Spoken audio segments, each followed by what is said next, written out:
السلام عليكم ورحمه الله وبركاته. ازيكم؟ عاملين ايه؟ يا رب تكونوا بخير. كنت من شويه رايحه اطلب اوردر كشري، فحسبت ان احنا يعني اتصلت وقلت له التكلفه كام وبالدليفري ومش عارفه ايه، فلقيته 80 جنيه. فنزلت كده زي ما انا رحت جبت حاجه الكشري. هنعمل حلة كشري كبيرة وأقل بكتير من التكلفة اللي هو قال لي عليها، وهتقضينا كمان يومين.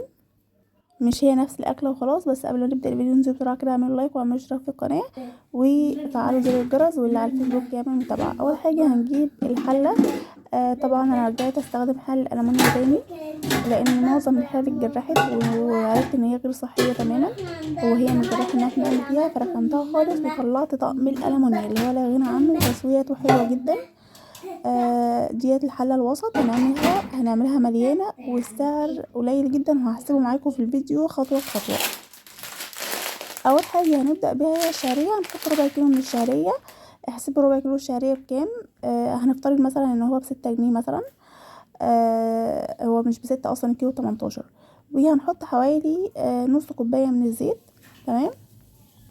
ودوت ربع كيلو عدس منقوع شويه عقبال ما اكمل بقيه المكونات منقوع في ميه مغليه. تمام.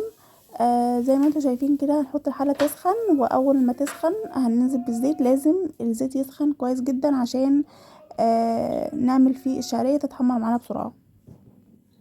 شايفين حطيت قد ايه؟ حطيت حوالي اهوت، هي كانت نص الازازه، حطيت لحد تلتينها كده. شايفين؟ واحنا طبعا لما بنشوف بنقدر، يعني احنا بنشوف الحاجه بنقدر هو كده عايز زيت تاني ولا مش عايز، لان الزيت دوت هنعمل فيه كل المكونات، يعني هنحمر فيه كل المكونات، فلازم يبقى غزير شويه. احنا مش هنستخدم نص كيلو الشعريه كله، هو مش نص كيلو اصلا، هو 400 جرام. فلو هنعتقد مثلا ان الكيس دوت ب10 جنيه، فنصه بكام؟ النص ب5 جنيه. تمام. دي الشعريه. طبعا انا هستخدم المعلقه الخشب لان الالومنيوم على الالومنيوم بيسخن جدا وبيلسعني. خلاص كده حطينا نص الكيس بالظبط. يبقى كده احنا اول حاجه استخدمنا 5 جنيه. 5 جنيه زيت، مع انه هو مش ربع ازازه ولا حاجه، او ب10 جنيه زيت كده 15 جنيه، يعني اللي هو احنا بنزود كمان، يعني الاسعار ديت ايه اكتر من اللي شاريه بيها. تمام. هنقلب بقى الشعريه كويس جدا كده زي ما انتم شايفين لحد ما تحمر معانا.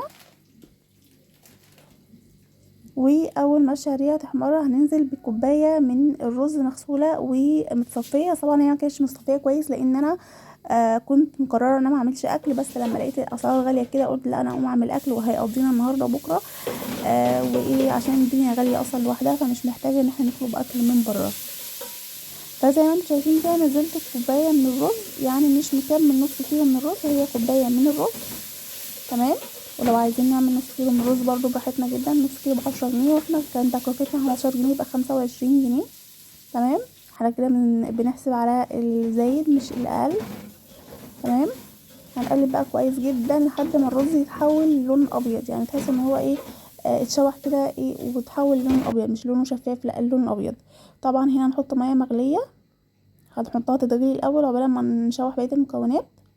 يبقى كده حطينا الشعريه الاول وبعد كده حطينا الرز، وهنشوح الكشري دوت عشان يطلع معاكي كويس ومش معجن. تمام. هنشوح كل حاجه وقت كويس. تمام.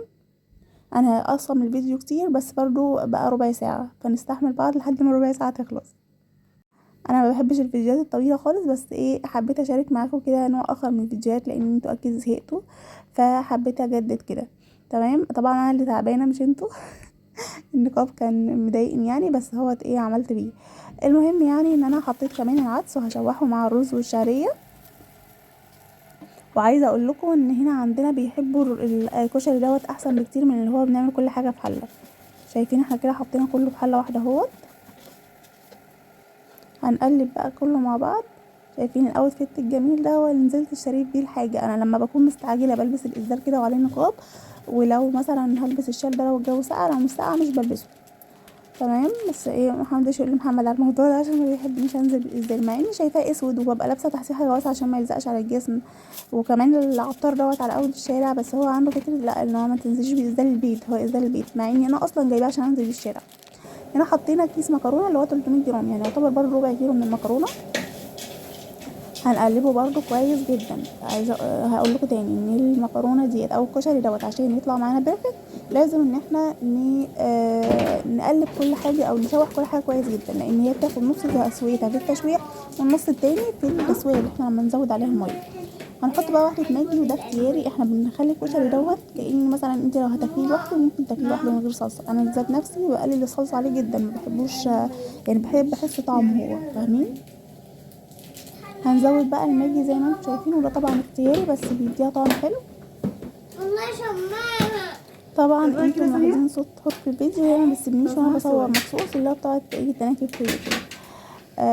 شايفين مرقه الدجاج ديت اللي شايفين هوريكم حاجه دلوقتي. البتاعه ديت اختراع بجد وبتساعدني ان انا اي حاجه في ايدي مش لسه بقى اروح عند الباسكت ولا الكلام ده، لا متعلقه في المطبخ كده وبتسعفني جدا ان انا ما اخليش اي ورقه ولا اي حاجه عملت فيها ان انا يعني مثلا ان هي ايه تفضل كده جنبي واقعد اركن، لا دي بحطها على طول فيها. وهوريكم دلوقتي برضو وانا بمسح الرخامه بنزلها فيها. اختراع بجد. حور طبعا عماله تشب ان هي ايه تطلع في الكاميرا بس انا مش منولاها الموضوع ده. هنا حطينا بقى كمون وملح. هنحط الملح حوالي نص معلقه كبيره. انا هفك هنا البتاع دي عشان بتشلني، وطبعا لما بكون بعمل الاكل الملح ذات نفسه بتحسوا ان هو يلزق في الازاز دوت. فانا هفك عشان احط شويه ملح كويسين زي ما قلت لكم ان انتوا تحدقوه كانكم هتاكلوا، بس مش لدرجه ان هو يظبط الملح، ان هو يكون كويس تمام عشان لسه هنحط عليه صلصه طبعا. بس عايزه اقول لكم ان انتوا لازم تظبطوا الملح في الكشري عشان هو اصلا ممكن حد ياكله من غير الصلصه ديت. تمام. هو اوحش حاجه فيه ان في ناس عندهم انيميا الفول. انيميا الفول ديت ما ينفعش ان احنا ندخل الكشري العدس في الكشري، فهم دول الناس اللي مش هيعرفوا يعملوا الموضوع دوت. احنا كده دلوقتي لسه ما حطيناش المكرونه الاسباجيتي، لازم نسقي الكشري الاول. احنا هنا عملناه بميه مغليه، سقيناه بميه مغليه عشان يغلي بسرعه فما يعجنش مننا، لكن لو ميه بارده هياخد وقت لحد ما يغلي فالحاجه هتعجن وتمسك في بعضها تمام. فيبقى لازم ميه مغليه. طبعا البخار طلع على ايدي، نخلي بالنا من الموضوع دوت لان هو بيبقى اصلا سخن والميه مغليه فالدنيا بتبقى ايه على اخرها يعني. خلاص كده سبت شويه كده في البراد وانا سقيته اكتر من يعني ايه، يعني عليت الميه عليه شويه. وهنا هحط المكرونه. هقسم الكيس ده نصين زي ما انتوا شايفين، وهحط نص واحد منه، يبقى كده برضو حطينا ربع كيلو من المكرونه او اقل كمان. المكرونه الاسباجيتي بتبقى اقل حاجه عشان ما بتعجنش او ما تخليهوش يمسك في بعضه. ممكن نستغنى عنها عادي جدا لو ما عندناش. انا نزلت جبت الحاجات الباقيه، عايزه اقول لكم ما كلفتنيش 50 جنيه، وفي نفس الوقت ان انا كنت هجيب اصلا يعني هطلب اوردر ب80 جنيه بالتوصيل ومش هيكفينا اللي هي الوجبه، يعني هي الوجبه وخلاص. تمام دوت قضانا يومين ورا بعض بنتغدى بيه وبقى كمان تخيلوا. هي الحاجه اللي بتتعمل في البيت مبروكه دايما. خلاص خلصنا الكشري وسيبناه يغلي مع نفسه. هنعمل بقى الصلصه. ومش هنستخدم حاجات كتير لان احنا ما بنحبش الشطه قوي، او عندي في البيت ما بيحبوش الشطه قوي. فانا بحط بس برش شويه شطه حمر في طبق الصلصه بتاعي، وهم ذات نفسهم ما بيحبوش الشطه ولا بيحبوا الدقه. وهنعمل حركه دلوقتي في الدقه في الصلصه تخليها تغنيك كمان عن الدقه. تمام. هنا حطينا شويه زيت كويسين كده، واول ما يسخنوا طبعا الحله ديت انا مش بحب استخدمها كتير، بس الحله التانية عندي مشغوله اللي هي الالومنيا الصغيره فقلت استخدم دي وخلاص وهاخد بالي لان الحاجه بتتحرق فيها. هنا الزيت يا دوبك بدا يسخن، مش يسخن قوي لان زي ما اقول لكم الحلقه دي بتحرق الحاجه. فهنجهز الخل زي ما انتم شايفين عشان في ثواني وهتلاقوا التومه اتحرقت، يعني ما بتاخدش وقت خالص في الحله ديت سواء هي او الاستانلس، ما بعملش فيهم الا قليل جدا. هي الحلل الالمونيا دول حبايبي ما بستغناش عنهم صراحه، واللي بتجهز ولسه ما جابتش الحلل الالمونيا تجيبها، هي اللي هتنفعها بعد ما ظهر الكذابه ديت. انا بقالي 5 سنين اهو متجوزه، هي دي اللي نفعاني الحلل الالمونيا. تمام. هنقلب بقى كويس. هنقلب التومه كويس قوي، مش هنشيل ايدينا منها حرفيا عشان لو شلنا ايدينا منها ثانيه بس هنلاقيها ايه اتحرقت. هي الحله دي بتنجز ان هي حرارتها بتبقى عاليه، فلو بتسلقي حاجه بتخليها لك بسرعه. لكن وحشتها ان هي عايزاكي تبقي واقفه جنبها ما تسيش عنها خالص عشان الحاجه بتتحرق فيها في ثواني، بتلزق وبتتحرق وحاجات غريبه كده. فالنوعين دول من الحلل سواء الستانلس او اللي هي الصاج ديت يعني لا ما حبذهمش خالص. الحركه دي بقى بتخلي الصلصه مززه، فما بتحتاجيش ان انت تعملي دقه. تمام، هنزود الخل فيها شويه. عايزه اقول لكم انا لما بعمله وبعمل جنبه دقه، الدقه بتقعد يعني خلاص ما بتتاكلش، عشان الصلصه فيها كل حاجه. يعني الكشري مظبوط، فمش محتاج ولا دقه ولا اي حاجه. وزي ما قلت لكم، لو في حد عندكم بيحب الشطه، هنقسم الصلصه اللي احنا هنعملها دي على نصين. شايفين التومه اهي ما اتحرقتش الحمد لله. هنقسم الصلصه على نصين، هنحط نص فيه شطه والنص التاني ما فيهوش شطه. تمام كده خلاص حطينا، هتاخد بس غلوه مع الدقه. وهنا كان عندي طماطم في الفريزر. عايزه اقول لكم الطماطم اللي في الفريزر دي نعمه، يعني اللي هو ايه، انا نزلت جبت كل حاجه بس ما جبتش طماطم، لان مفيش حد قريب مني بيبيع طماطم. فطبعا استعنت باللي هي في الفريزر اللي المفروض شايلها رمضان. هنخلي رمضان لرمضان بقى، ونستخدم الايه الموجود. التكلفه بقى زي ما قلت لكم ان انا جبت الحاجات من عطار، ما كلفتنيش 50 جنيه. تمام. والطماطم دي لو هنجيب كيلو ونص طماطم بكام؟ ب10 جنيه، يعني 60 جنيه. وهيأكلونا يومين، هيأكلوا أسرة يومين. لو أسرة كبيرة شوية هو يدوبك يوم واحد وبس، هيكفيهم كلهم. تمام، ما هو لو أسرة كبيرة شوية هتطلب كشري أكتر من كده بكتير. هنا طبعا مكان الصلصه، انا بحب ان انا اغسل ايدي على طول وانا بعمل الاكل. ما بحبش اقعد امسحها في قماشه، لان القماش طبعا بيبقى مثلا مش متعقم، مش فاهمين. فبحب اغسل ايدي على طول وانا بعمل الاكل. وانا مطبخي صغير مش كبير، فاللي هو ايه بروح واجيب فيه بسهوله، يعني مش الحنفيه بعيده عني ولا اي حاجه. هنسيب الصلصه بقى على نار هاديه، وانا هنا حاطه طبق عشان ما نوسعش البوتاجاز. حاطه طبق بسند فيه المعالق زي ما انتم شايفين.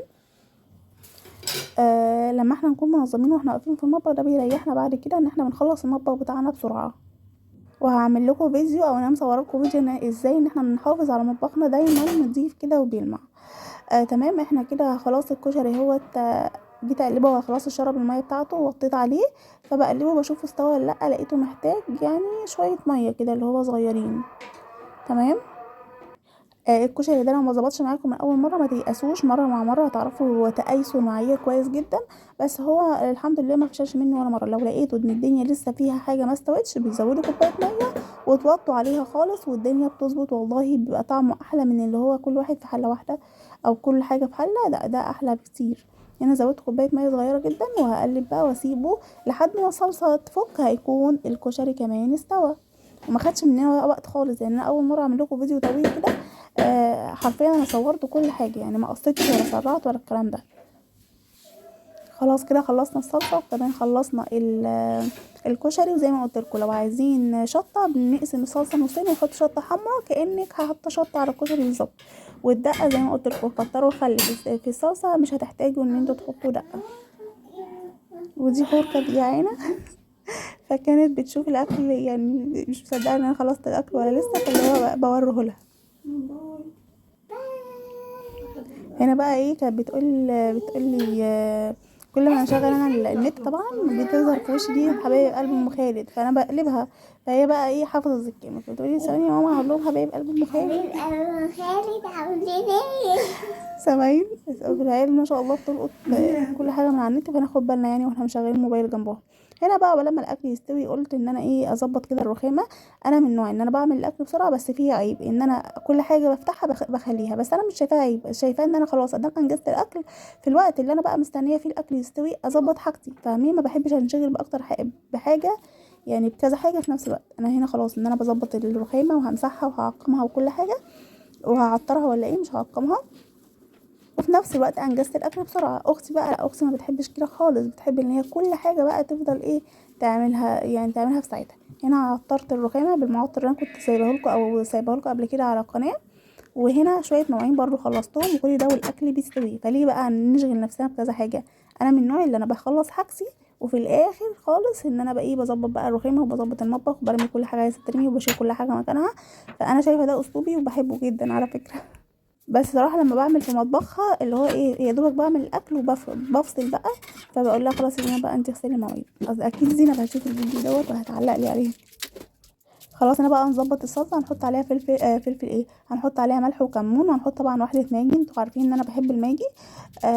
بس اللي هو مش بكتر منها قوي صراحه، اللي هو واحده بس على الاكل. وهنا حطيت واحده على الكشري واحده على الصلصه كده، يعني وربنا يحفظنا من عنده يعني. قالوا خلاص الكشري استوى، بس محمد ما كانش لسه جه وحور كانت جعانه، فقلت اغرف لها طبق صغير كده. زي ما انتوا شايفين الكشري مفلفل وجميل. حور طول ما هي بتاكل عماله تقول لي تسلم ايدك يا ماما، الكشري تحفه يا ماما، الكشري جميل يا ماما. حور زي بتعشق الكشري، بتحب الكشري جدا. وبكده بقى يا حلوين الحلقه بتاعتنا تكون خلصت. يا رب تكون عجبتكم، ويا رب اكون ما طولتش عليكم. والمره دي حبيت اعمل لكم فيديو مختلف كده واظهر فيه. واشوفكم على خير الحلقه الجايه. متنسوش تعملوا لايك، والسلام عليكم ورحمه